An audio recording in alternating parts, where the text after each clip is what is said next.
Era curioso cómo, entre músicos, ciertos relatos se repetían en camerinos, camionetas de gira y pasillos oscuros de auditorios casi abandonados. Historias que, al principio, parecían simples supersticiones de gente cansada por demasiadas noches sin dormir, demasiado alcohol o demasiadas horas escuchando el mismo eco de un escenario vacío. Pero con el tiempo descubrí que todos esos relatos tenían algo en común. Nadie quería contarlos a menos que fuera de noche, con poca luz, y con la voz lo suficientemente baja como para que nadie más pudiera escucharlos. Sobre todo, nadie quería contarlos frente a un micrófono abierto. La primera historia comenzó con un amigo mío, un violinista profesional llamado Darío, que trabajaba en una pequeña orquesta que hacía giras por pueblos de México, tocando música clásica en lugares improvisados. Teatros viejos, auditorios municipales, bodegas acondicionadas y, en ocasiones, iglesias antiquísimas con más años que cualquier registro civil del país. Él siempre decía que tocar en iglesias tenía un sonido especial, una reverberación que hacía que cada nota se sintiera casi sagrada. Pero en una de esas giras, descubrió que no todos los ecos eran producto de la arquitectura. Esa noche debían ensayar en una iglesia del siglo XVIII, perdida en un pueblo de la sierra. La fachada estaba deteriorada, la pintura desconchada y las campanas colgaban torcidas, como si alguien las hubiera golpeado con demasiada fuerza. El padre encargado les dijo que ensayaran solos, que él volvería más tarde a cerrar. Era un pueblo pequeño, silencioso, y la única luz que iluminaba el templo eran unas lámparas amarillentas que parpadeaban al ritmo de un transformador cansado. Darío afinó su violín sentado en la primera fila, mientras el resto de músicos calentaba sus instrumentos. Todo iba bien, hasta que comenzaron a tocar una pieza barroca en la que él tenía un solo. Era una melodía larga, suave, casi triste. Pero apenas tocó los primeros compases, escuchó claramente como otra cuerda, otra afinación, otro violín respondía desde el fondo del altar. La primera vez pensó que era un eco extraño, quizá producido por la madera vieja o por la cúpula redonda arriba de ellos.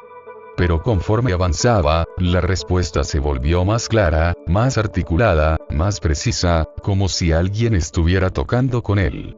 Y no era un acompañamiento armonioso. La melodía era casi idéntica, pero alterada, torcida, como si imitara cada nota un segundo después, desafinándola a propósito, rompiendo el ritmo en pequeñas partes hasta convertirlo en algo inquietante. Los demás músicos se detuvieron uno por uno. Algunos creían que era un niño jugando con un instrumento viejo, otros pensaron que alguien del coro estaba escondido. Pero Darío supo, desde antes de soltar su arco, que aquello no era un músico vivo. Había una vibración distinta, un aire demasiado frío en el ambiente. Se levantó lentamente, observando el altar oscuro, y sintió algo aún más perturbador. La respuesta del otro violín continuó unos segundos más, aunque él ya había dejado de tocar. El director decidió suspender el ensayo, pero antes de salir, el padre encargado llegó con expresión nerviosa. No preguntó por qué estaban guardando los instrumentos. Solo preguntó, ¿lo escucharon? Nadie respondió, pero el silencio confirmó todo. El padre suspiró y les contó que desde hacía siglos se hablaba de un músico que murió allí, un violinista español que venía con los misioneros y que, según decía la leyenda, estaba obsesionado con perfeccionar una melodía que jamás logró terminar. Dicen que su espíritu seguía tocándola, intentando corregir errores que solo él escuchaba. Esa noche, Darío decidió quedarse atrás un momento para recoger una partitura. Los demás ya habían salido. El templo estaba casi completamente oscuro. Bastaba un viento pequeño para mover algún banco de madera. Pero lo que escuchó no fue viento. Fue el sonido claro de un arco deslizándose sobre cuerdas, afinando, buscando una nota inicial. Una nota que él conocía demasiado bien. Y al girar hacia el altar, vio una sombra delgada, encorvada, moviéndose con suavidad, como si se balanceara al ritmo de la música. No distinguió rostro, ropa ni rasgos humanos. solo un contorno oscuro en forma de hombre sosteniendo algo largo, apoyado en su hombro, como un violín invisible. Lo más espantoso fue que sonaba perfecto, demasiado perfecto, como si quienquiera que fuera hubiera pasado siglos, practicando solo en esa iglesia helada. Darío retrocedió sin respirar, sin parpadear, hasta que sintió la puerta de madera detrás de él. Cuando salió, los demás lo vieron tan pálido que pensaron que había enfermado. Nunca quiso volver a tocar en ningún templo. Y años después, todavía despertaba en las madrugadas porque aseguraba que seguía escuchando la melodía incompleta, como si aquel violinista invisible todavía intentara comunicarse con él. La siguiente historia la escuché de una banda de rock que tuvo una experiencia completamente distinta, pero igual de aterradora. Ocurrió en un estudio de grabación que habían rentado para registrar su primer álbum profesional.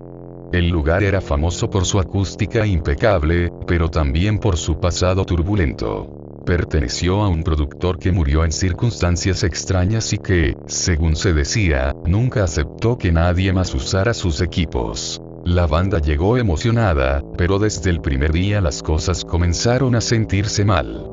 Cuando ensayaban en la sala principal, las luces parecían oscilar cada vez que el cantante elevaba demasiado la voz. Los micrófonos captaban ruido blanco, murmullos que los técnicos no podían explicar. Pero la situación empeoró cuando grabaron la toma de una balada acústica. Al reproducir la pista, se escuchó una voz que no pertenecía a nadie del grupo. Una voz grave, casi un susurro, que decía: "No canten eso aquí". El ingeniero revisó cables, interface, convertidores, todo. No había explicación técnica. Pensaron que quizá era una interferencia externa, alguna estación de radio colándose. Pero la voz volvió a aparecer cuando grabaron los coros. Esta vez dijo: "Lárguense". El guitarrista, para no perder tiempo, decidió quedarse solo un rato en la cabina para grabar los arreglos finales. Era pasada la medianoche. Las luces del estudio estaban casi todas apagadas, excepto la del pequeño cuarto donde él estaba sentado con su guitarra. Dio unos acordes, ajustó un pedal y se puso los audífonos. En el primer intento, escuchó algo detrás de él, como pisadas suaves sobre la alfombra. Se quitó los audífonos, giró, pero no había nadie. El vidrio que separaba la cabina del control room estaba completamente oscuro. Dio por hecho que era el cansancio. Siguió grabando. En el segundo intento, sintió claramente un aliento frío en su nuca. Dejó caer la guitarra del susto. Cuando se giró, vio algo reflejado en el vidrio que separaba las salas. Una figura parada justo detrás de él, con un rostro borroso y los ojos hundidos en sombras. No movía la boca, pero su voz sonó dentro de la cabina, retumbando en todas direcciones. "Fuera de mi estudio". El guitarrista salió corriendo, gritando, con la guitarra aún colgando del cable. La banda decidió empacar esa misma noche y jamás regresó. Pero antes de irse, uno de ellos revisó las grabaciones por última vez y descubrió algo aún peor. En cada pista de audio aparecían frases distintas, susurradas en la misma voz. Frases que ninguno de ellos había escuchado en persona.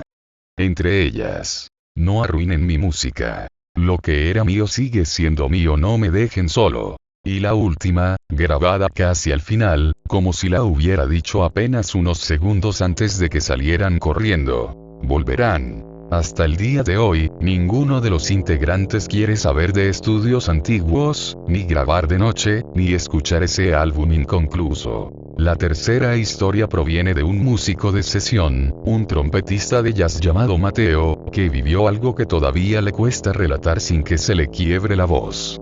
Ocurrió durante una serie de shows en un club subterráneo en una ciudad grande. El lugar tenía fama de ser un hogar para músicos talentosos, pero también para espíritus perdidos que se quedaban atrapados entre el humo, el alcohol y las notas eternas de improvisaciones interminables. El dueño del club siempre hablaba de un saxofonista legendario que había tocado allí décadas atrás, alguien que murió en el baño del local después de una presentación épica. Desde entonces, muchos afirmaban escuchar su saxofón en la madrugada, como si siguiera practicando, como si no aceptara que su cuerpo ya no estaba vivo. La primera vez que Mateo escuchó ese saxofón fue un martes, alrededor de las 3 de la mañana, cuando ya habían terminado de tocar y solo quedaban empleados limpiando. Una melodía suave, lenta, llena de tristeza. No era parte del repertorio de nadie. No era un estilo moderno. Era un sonido viejo, lleno de vibrato, lleno de vida o de muerte. Lo más extraño era que el sonido venía del baño. Cuando abrió la puerta, vio vapor, como si alguien hubiera dejado el agua caliente corriendo, pero la llave estaba cerrada y no había nadie adentro. En el espejo empañado había una frase escrita con un dedo invisible. Tócala conmigo. El dueño dijo que no era la primera vez que eso ocurría. Algunos músicos aceptaban la invitación, y decían que al hacerlo sentían una presencia a su lado, guiándolos, corrigiendo sus notas, marcando el ritmo con una paciencia infinita y fría. Otros simplemente no volvían a tocar allí. Mateo intentó ignorarlo. Pero la noche siguiente, mientras improvisaba un solo en escena, sintió que alguien tocaba a su lado. El público no lo escuchaba, pero él sí. Un saxofón fantasma se mezclaba con sus frases, insinuando notas imposibles, abriendo caminos melódicos que él no había imaginado jamás. Era hermoso, pero profundamente aterrador, porque cada vez que Mateo dejaba de tocar, el saxofón seguía, como si exigiera que continuara. En la última noche, cuando terminó su solo, Mateo escuchó un susurro cerca de su oído, tan claro como si alguien le hubiera hablado desde centímetros. No me dejes solo. El saxofón siguió sonando, aunque nadie lo estaba tocando.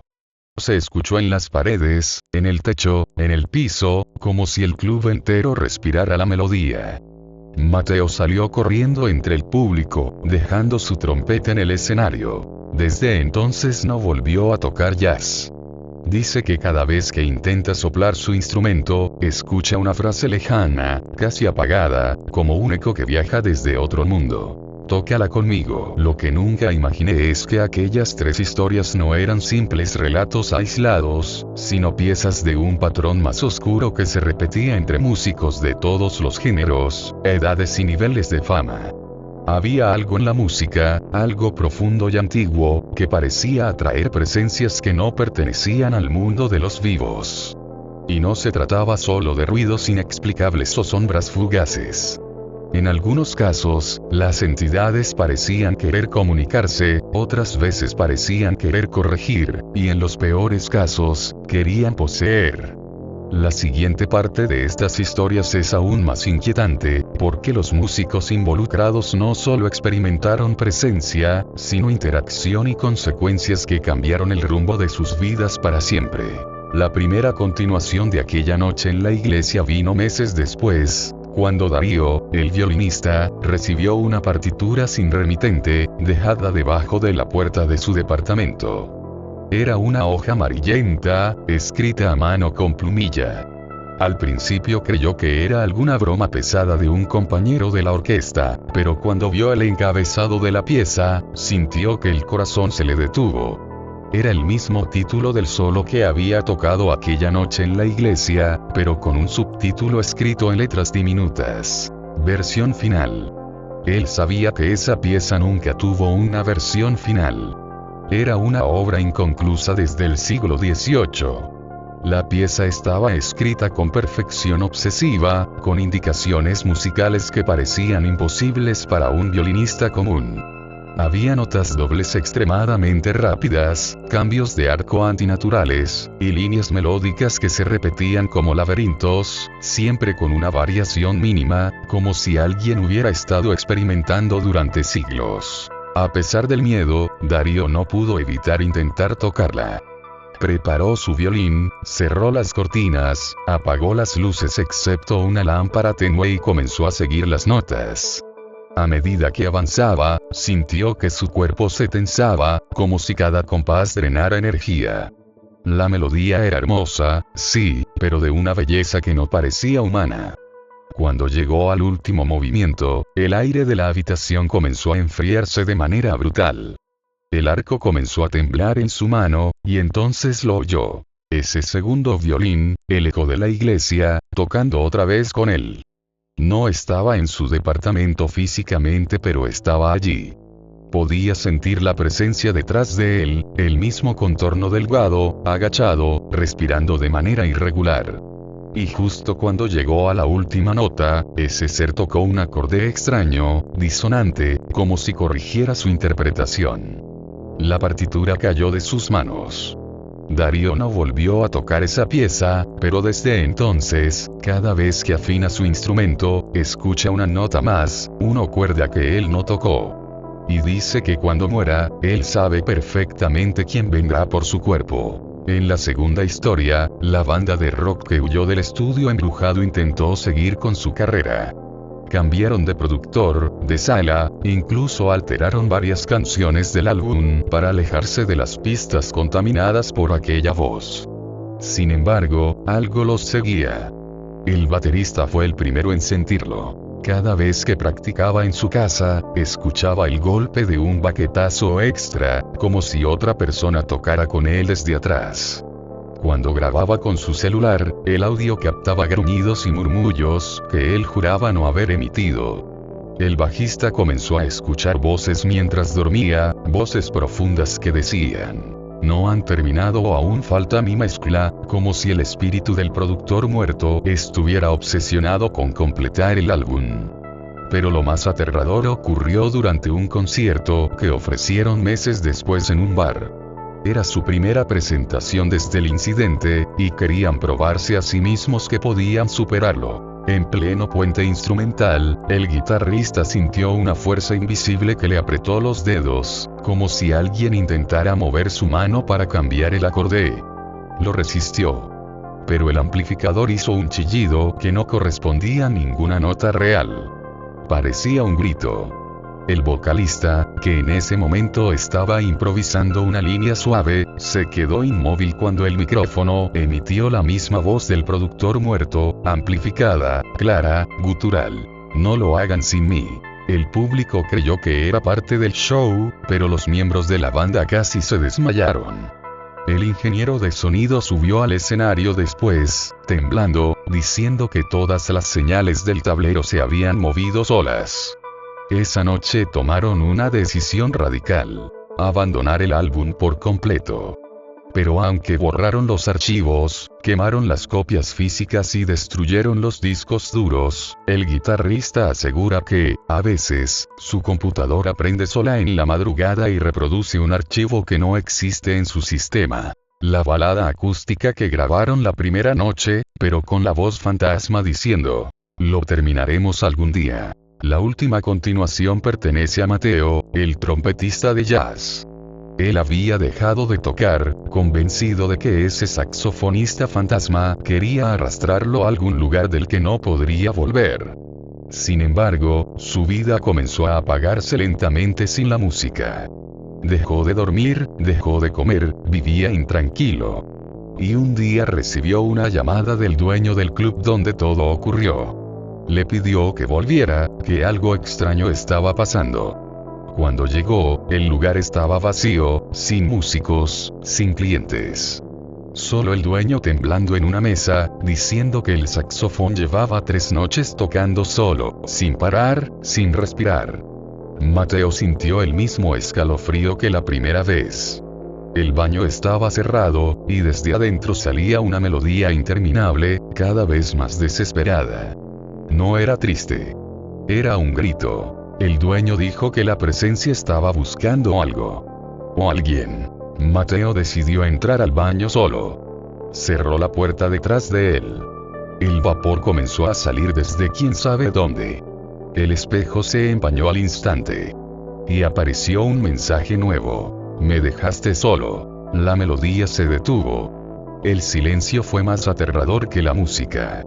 Mateo tembló al ver que, poco a poco, en el reflejo del espejo, aparecía la silueta de un hombre sosteniendo un saxofón, pero sin rostro, solo sombras moviéndose dentro de un contorno humano. El saxofón se alzó lentamente, apuntando hacia él, como si lo invitara a tocar.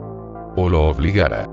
Mateo cerró los ojos, respiró hondo y sopló una nota con su trompeta. Fue un error. Al instante, la habitación se llenó de un sonido monstruoso, como si dos mundos chocaran.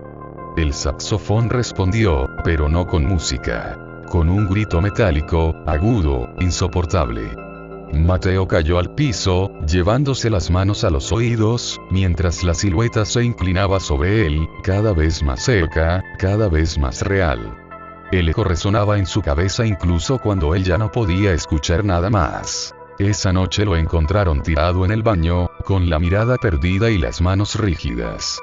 Los médicos dijeron que había sufrido un episodio psicótico, pero el dueño del club jura que, cuando abrieron la puerta, el vapor salía formando una figura humana que se desvaneció frente a ellos. Mateo nunca volvió a hablar. Y en susurros, cuando logra moverse, solo dice una frase. No me quiso soltar. El eco de aquellas tres historias, lejos de diluirse, comenzó a propagarse entre otros músicos que buscaban explicaciones. Algunos querían entender si estas presencias eran producto del desgaste mental de una vida dedicada al arte, o si había algo más antiguo, algo que se alimentaba de la sensibilidad musical para manifestarse. Y así, el círculo se fue haciendo más grande, lo suficiente para que comenzaran a aparecer nuevas víctimas, músicos que jamás se conocieron entre sí pero que compartieron señales aterradoramente similares. Cada relato parecía vinculado a la manera en que ciertos sonidos creaban fisuras invisibles donde algo del otro lado intentaba pasar. Y los siguientes 3 episodios no solo confirmaron esa teoría, sino que demostraron que, en ocasiones, los músicos no eran testigos sino portales. El primero de estos nuevos casos es el de Sandra, una pianista clásica que dedicó 20 años de su vida a perfeccionar obras de Chopin y Rachmaninoff. Vivía sola en un departamento antiguo, lleno de humedad, donde su piano de cola ocupaba casi toda la sala. Una noche, mientras practicaba para un concierto, comenzó a notar que algunas teclas parecían hundirse solas, como si alguien estuviera tocando con ella desde muy lejos. Al principio lo atribuyó a un fallo mecánico. Pero cuando levantó la tapa de cuerdas, encontró algo imposible. Marcas de huellas digitales en varias teclas internas, pequeñas, delgadas, más parecidas a dedos de un niño que de un adulto. Decidió grabarse para demostrar que se trataba de un error del instrumento. Dejó la cámara apuntando al teclado y empezó a tocar una balada lenta. A mitad de una frase, la nota la bemol sonó sola, sin que ella la presionara. La cámara lo registró. Pero lo peor vino cuando revisó el audio. Detrás de la melodía, había una voz infantil que susurró no pares. Esa frase la paralizó. Pero aún así siguió tocando. Pasó lo peor cuando se desvió de la pieza original e improvisó una pequeña variación. En ese instante, el piano entero retumbó como si alguien hubiera golpeado las cuerdas desde adentro, y todas las teclas se hundieron al mismo tiempo en un acorde profundo. Sandra retrocedió aterrorizada. Y entonces, desde el interior del piano, algo comenzó a moverse. No eran cuerdas vibrando. Era un sonido húmedo, irregular, como si una criatura respirara atrapada en el armazón. El mueble crujió, como si fuera a romperse. De pronto, una vocecita comenzó a tararear la misma melodía que ella había tocado minutos antes, pero lenta y distorsionada. Ese tarareo la siguió durante días, incluso cuando se mudó. Y desde entonces, cada piano que toca, sin importar el lugar, reproduce notas adicionales que completan la melodía que ella dejó incompleta aquella noche. Ella sabe que si un día la termina la voz infantil, vendrá a reclamar lo que empezó. El segundo caso involucra a un DJ llamado Lucho, conocido por mezclar géneros oscuros con líneas experimentales. Durante un set en una fiesta clandestina, quiso intentar algo nuevo. Una mezcla basada en sonidos binaurales y frecuencias olvidadas que encontró en foros de internet. Mientras manipulaba las perillas, notó que el público se movía de forma extraña, como si la música los arrastrara en espirales lentas. Una chica comenzó a convulsionar suavemente, pero sin dolor, más como si estuviera en trance. Lucho quiso apagar todo, pero sus manos no respondían. Era como si alguien más las estuviera guiando, obligándolo a mezclar una y otra vez una misma línea de sonido que él nunca había programado. La multitud empezó a repetir una frase en un idioma que él no conocía, como un mantra. Y entonces, uno por uno, se fueron deteniendo, quedando en silencio absoluto. La música seguía sonando, pero nadie se movía. El sonido comenzó a deformarse, adquiriendo un ritmo cardíaco acelerado. Los bajos se volvieron más pesados, como si fueran golpes de algo enorme contra una puerta. Las luces estroboscópicas dejaron de cumplir su ciclo y quedaron encendidas, revelando sombras que no pertenecían a nadie. Eran figuras alargadas, sin extremidades definidas, que se movían entre el público inmóvil. Pasaban entre los cuerpos sin tocarlos, pero alteraban la vibración de la música. Lucho sintió un pitido insoportable en los oídos, y de pronto todas las consolas del set se encendieron solas, reproduciendo una pista que él jamás cargó. Una voz grave, profunda, gutural, que solo decía: "Ábreme". En ese instante la multitud despertó de golpe y comenzó a gritar, corriendo hacia las salidas. Lucho quedó paralizado frente a sus equipos, viendo cómo la onda de sonido en el monitor se movía como si respirara. Esa noche dejó de mezclar. Pero cada vez que pasa cerca de un lugar donde suena música electrónica, escucha esa voz entre los bajos, repitiendo lentamente: "Ábreme". El tercer caso es aún peor, porque no se manifiesta en un instrumento ni en un aparato, sino en un músico en sí mismo. Se trata de Tomás, un guitarrista de folk que tocaba en bares para ganarse la vida. Una noche, en pleno escenario, sintió un dolor punzante en la mano izquierda mientras cambiaba de acorde. Al principio pensó que era calambre. Pero el dolor se intensificó y su mano empezó a temblar. La gente pensó que estaba improvisando. Él sabía que algo andaba mal cuando sus dedos comenzaron a moverse por sí solos, formando acordes que jamás había aprendido. Su mano estaba fría, casi entúmida, pero tocaba con una fluidez sobrenatural, como si otra persona estuviera manipulando sus tendones desde adentro. El público aplaudió sin saber lo que ocurría, porque la melodía era hermosa. Pero Tomás estaba horrorizado. Sentía que la guitarra vibraba más de lo normal, como si estuviera viva. Cuando terminó la canción, intentó soltar el instrumento. No pudo. Sus dedos estaban pegados a las cuerdas, como si una fuerza invisible los mantuviera ahí. La guitarra comenzó a emitir un zumbido grave, casi equivalente a un lamento. Tomás se arrastró detrás del escenario intentando desprenderse de ella, y solo lo logró cuando el dueño del bar, al ver su expresión, cortó la electricidad del lugar. La guitarra cayó al suelo. Las cuerdas se rompieron solas en silencio absoluto. Esa noche, Tomás se durmió con la sensación de que algo seguía moviéndose dentro de su mano. Al día siguiente, despertó y encontró nuevas marcas en sus dedos. Surcos profundos como si hubiera tocado toda una vida sin parar. Desde entonces, cada vez que intenta agarrar una guitarra, sus dedos comienzan a moverse solos, recreando la melodía que esa presencia intentó imponerle. Vive con el miedo constante de que un día su mano deje de obedecerle del todo y termine tocando hasta romperse los huesos. Aquellos tres casos comenzaron a circular entre comunidades de músicos como rumores peligrosos que nadie quería admitir en público, pero que todos murmuraban entre susurros. Era evidente que algo se estaba volviendo más agresivo, más insistente, como si del otro lado hubiese una entidad o muchas que, al sentir una rendija abierta, quisieran expandirla. Se hablaba del eco, una especie de frecuencia perdida que conectaba a los músicos con algo no humano. Nadie sabía si era una maldición antigua, una vibración oculta en la teoría musical, o una presencia que se manifestaba solo cuando alguien tocaba con demasiada emoción o vulnerabilidad. Lo único claro era que quienes habían sido alcanzados no volvían a ser los mismos. Aún así, algunos insistían en seguir tocando, creyendo que podían dominar aquello que se escondía detrás del sonido. Pero lo que ocurrió después dejó claro que no había forma de controlarlo.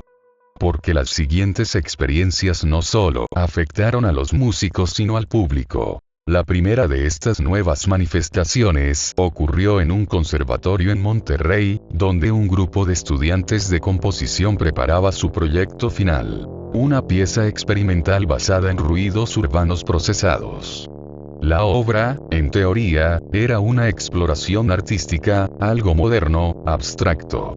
Nunca imaginaron que sería una invocación accidental. Durante la presentación, mientras reproducían una mezcla de sonidos de tráfico, voces distorsionadas y ambientes sintéticos, las bocinas comenzaron a emitir un chasquido seco, constante, como si el audio intentara reproducir algo más que la mezcla original.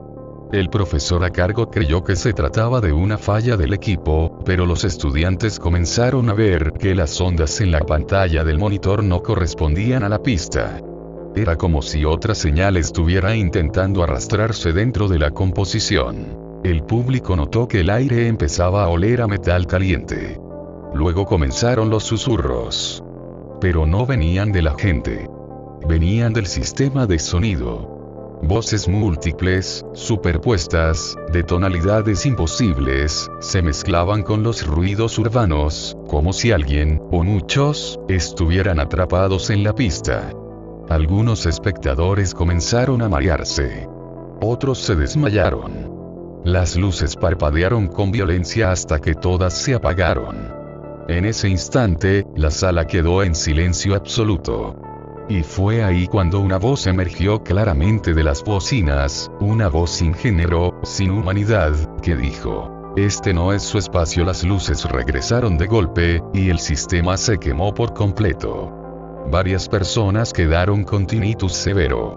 Los estudiantes juraron que ellos no compondrían jamás nada que involucrara sonidos procesados.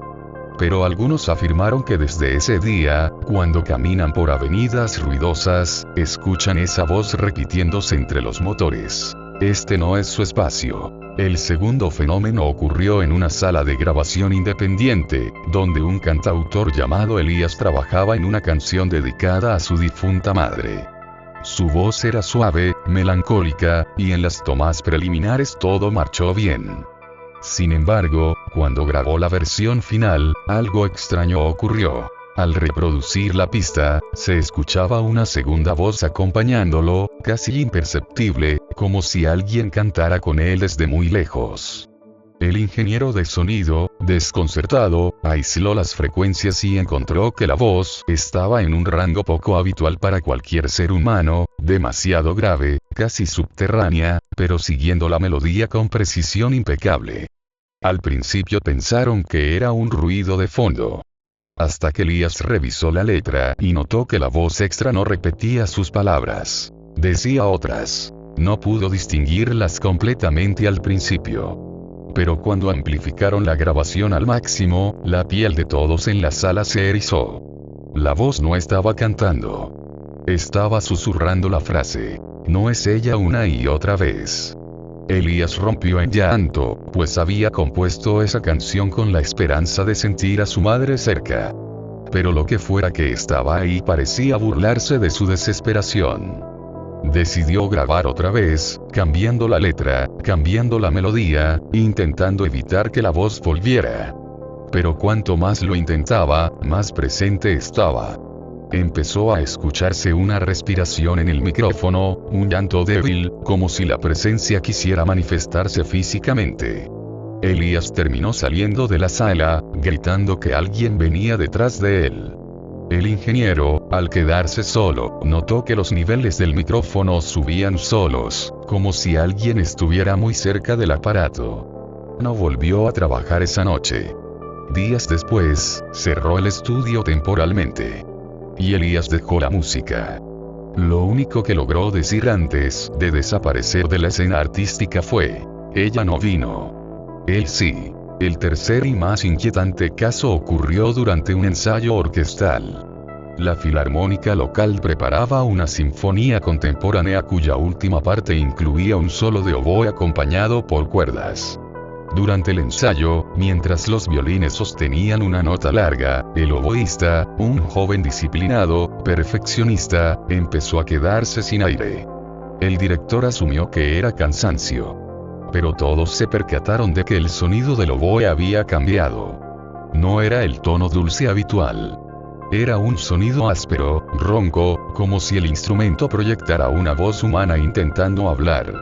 Los violines comenzaron a desafinar sin razón. Las cuerdas vibraban solas, como si fueran golpeadas por manos invisibles. El director pidió detener la música, pero los músicos no pudieron. Sus arcos no respondían. Seguían tocando, forzados, como si sus brazos hubieran sido tomados. Los violonchelistas lloraban mientras sus dedos se movían sin obedecerles. El oboísta, desesperado, dejó de soplar, pero el oboe seguía sonando, emitiendo un lamento que se transformó poco a poco en un grito desgarrador. El director cayó al piso, sujetándose el pecho. Y entonces ocurrió algo que todos recuerdan con terror. El sonido en la sala cambió de golpe. Dejó de ser música. Era un rugido compuesto por cientos de voces a la vez. Las partituras comenzaron a volar como si un vendaval hubiera atravesado la sala. Las luces explotaron una por una. El oboísta cayó desmayado, y cuando despertó horas después en el hospital, preguntó llorando si la cosa que entró por el oboe seguía en la sala. La orquesta canceló la presentación. Y la sinfonía fue retirada del repertorio. El compositor, al enterarse, quemó su obra entera. A partir de estos casos, músicos de distintos géneros comenzaron a reunirse secretamente para entender si la música realmente abría puertas. Y aunque ninguno lo admitía públicamente, todos sabían la respuesta. Sí. Lo hacía. Y cada vez con mayor fuerza. Y aunque nadie quiso decirlo en voz alta, todos lo sabían. Algo más había entrado con ellos. El pianista, Alberto, fue el primero en notarlo. Mientras se ajustaba los auriculares, vio por el reflejo del cristal del estudio como una figura negra se movía detrás de la consola, justo detrás del ingeniero de sonido. No era un movimiento humano.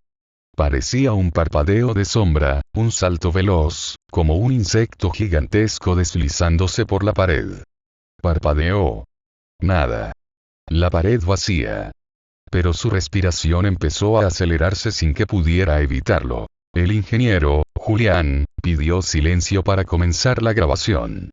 Las luces tenues, el aislamiento del cuarto y el aire frío hicieron que todo se sintiera más pequeño. Parecía que el estudio se encogía a su alrededor. Cuando el baterista comenzó la primera prueba, el sonido retumbó con una profundidad extraña, como si alguien estuviera tocando tambores debajo del piso. El micrófono ambiental captó algo más. Un susurro que nadie entendió, un murmullo que se coló entre los platillos y la caja. Al reproducirlo, todos se quedaron inmóviles. Era una voz infantil diciendo algo que no encajaba con ningún eco natural. Ven. Esa palabra, corta y quebrada, los dejó helados. El vocalista tragó saliva, los pelos del cuello se le erizaron. Pensaron que era interferencia, pero cuando volvieron a intentarlo, la palabra apareció de nuevo, más insistente, como si estuviera más cerca del micrófono. Y luego, el golpe seco en la puerta del cuarto de grabación. Uno, luego otro, luego tres en rápida sucesión. Pero nadie estaba del otro lado. Revisaron las cámaras del pasillo y no había nadie. Nada. Vacío absoluto. En la tercera toma, las pantallas comenzaron a parpadear. Primero, como fallas eléctricas. Luego, algo más. En una de las pantallas, donde debía verse la forma de onda de la voz del vocalista, apareció una silueta negra, alta, con algo que parecían brazos demasiado largos colgando hacia el suelo. El video volvió a su forma normal en menos de un segundo, pero todos lo vieron. No hubo forma de negarlo. Julián respiraba extraño, como alguien que intenta no entrar en pánico. Dijo que debían continuar. Que ya casi terminaban. Pero nadie quería seguir. La sensación de estar rodeados, de que algo los observaba desde cada rincón, era demasiado fuerte. Aún así, se obligaron a completar una última toma para no volver después. Era una banda profesional. Tenían un contrato. Tenían que terminar. Todo se quebró en la última grabación. Cuando comenzaron a tocar juntos, las luces se apagaron por completo. Solo quedaron funcionando las de emergencia, rojas, bañando todo con una tonalidad sanguínea. El cuarto parecía un pasillo subterráneo. El sonido del bajo comenzó a distorsionarse como si alguien lo estuviera tocando bruscamente. Pero el bajista dejó de tocar. Sus manos temblaban. No era él. No podía ser él. El instrumento se movía solo, vibrando como si estuviera vivo. El micrófono captó algo que no se parecía a una voz humana. Era profundo, gutural, como un gruñido que surgía desde el fondo de la tierra. Y de pronto, uno de los amplificadores se cayó, como si algo lo hubiera empujado con fuerza. Todos saltaron hacia atrás. El baterista gritó al ver como una mano negra, delgada, casi esquelética, se asomaba desde debajo de su tarima, agarrando el borde antes de hundirse otra vez en la oscuridad. El pánico fue inmediato. Salieron corriendo hacia la puerta, pero no abría. No importaba cuánto la golpearan, cuánto giraran la perilla, la puerta parecía sellada. El estudio se llenó de un sonido como pasos, pero no pasos humanos. Eran múltiples, rápidos, escalonados, como algo que se movía en 4 o 6 extremidades. Una voz, ahora clara, se escuchó en todos los monitores apagados. Gracias por venir, al fin no estoy solo. Las risas que siguieron eran infantiles, pero con algo distorsionado, roto, como si la garganta que las producía estuviera hecha de metal oxidado. Las luces volvieron de golpe y, en medio de la sala, vieron una figura pequeña, del tamaño de un niño, con una cara negra sin rasgos. Solo dos cavidades profundas que parecían mirar dentro del alma. Todos gritaron al mismo tiempo. La figura dio un paso hacia ellos. Y entonces la puerta se dio como si nunca hubiera estado cerrada. Salieron sin mirar atrás, pero el vocalista no pudo evitar voltear al final del pasillo. La figura seguía allí, parada frente a la puerta abierta, inmóvil, casi expectante. Y lo más aterrador no fue verla. Fue ver cómo levantaba el brazo lentamente y señalaba el micrófono que aún sostenía el vocalista en la mano como si supiera que volverían. Y en algún momento, quizá cuando todo se calmó y regresaron a sus casas, cada uno escuchó en sus grabadoras, teléfonos o monitores apagados, la misma palabra que había aparecido al principio. Una sola palabra, pronunciada muy cerca de sus oídos, donde ninguna tecnología podía haberla generado. Ven. Y mientras esa última palabra se repetía en la mente del vocalista como un eco que no se extinguía, comenzó la tercera historia, uno que ningún músico quiso compartir públicamente pero que corrió entre foros, estudios caseros, escuelas de música y cantinas de madrugada como un secreto que solo se cuenta en voz baja. Todo comenzó con un guitarrista de sesión llamado Raúl. Era disciplinado, meticuloso y obsesivo con la perfección sonora. Tocaba para bandas, comerciales, jingles, documentales y proyectos que pagarían las cuentas. Vivía solo en un pequeño departamento lleno de cables, pedales, amplificadores y guitarras colgadas como trofeos en las paredes. Pero había algo que siempre evitaba usar. Una guitarra antigua que heredó de su abuelo, luthier de los años 50. El instrumento era hermoso, con incrustaciones de hueso, barniz oscuro y cuerdas metálicas tensas que, a pesar del tiempo, nunca parecían oxidarse. Su abuelo solía decir que esa guitarra tenía alma. Raúl siempre pensó que se refería al sonido. Nunca imaginó que la frase era literal. Una madrugada, con una fecha límite inminente y los ojos ardiendo de cansancio, decidió probarla por primera vez. Encendió su amplificador, conectó la guitarra y pulsó un acorde suave. El sonido fue tan limpio, tan profundo, tan perfecto, que sintió un hormigueo recorrer todo su brazo. Grabó algunas notas, sorprendido por la riqueza del timbre. Pero entonces, mientras tocaba, algo extraño ocurrió. La guitarra comenzó a vibrar sola, como si respondiera a su respiración.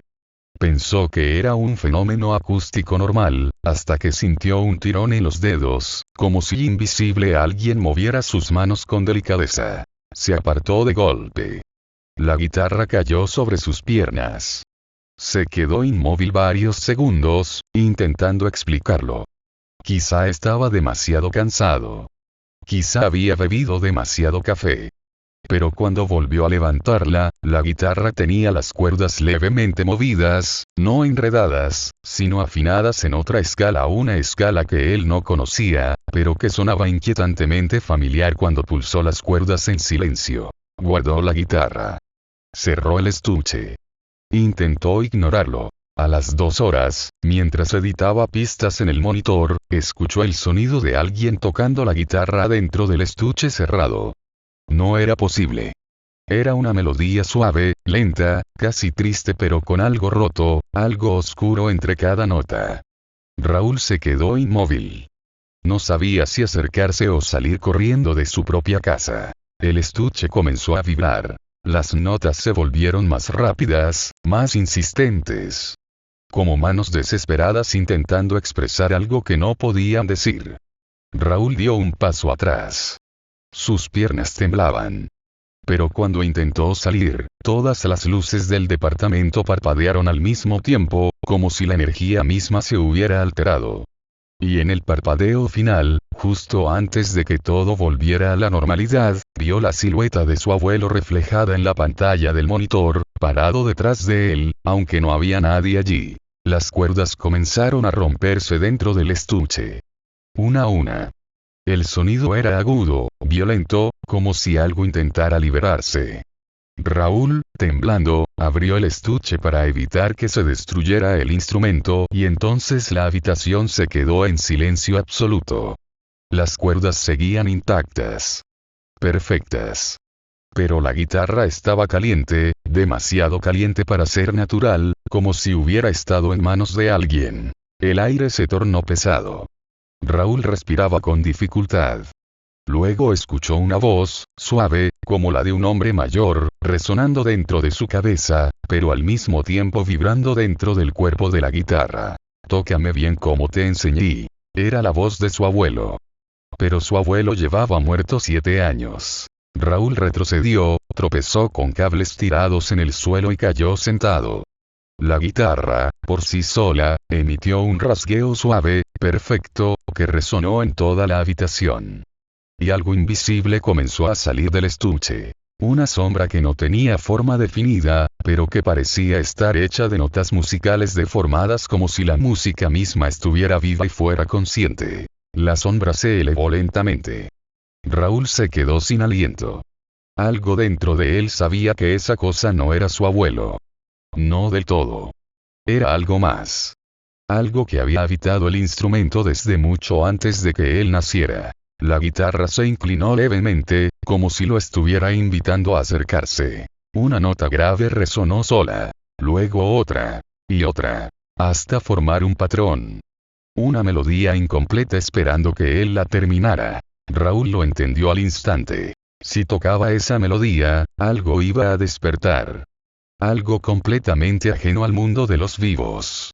Algo que había usado a generaciones de músicos como puertas. Pero mientras pensaba en retroceder, en huir, en dejar todo atrás, la sombra comenzó a acercarse a él, lenta, paciente, como quien sabe que la presa no tiene a dónde escapar. Y la voz volvió a escucharse, más profunda, más distorsionada, más exigente.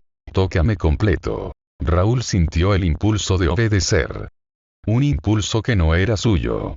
Sus manos comenzaron a moverse sin que él lo quisiera, acercándose a la guitarra. La sombra se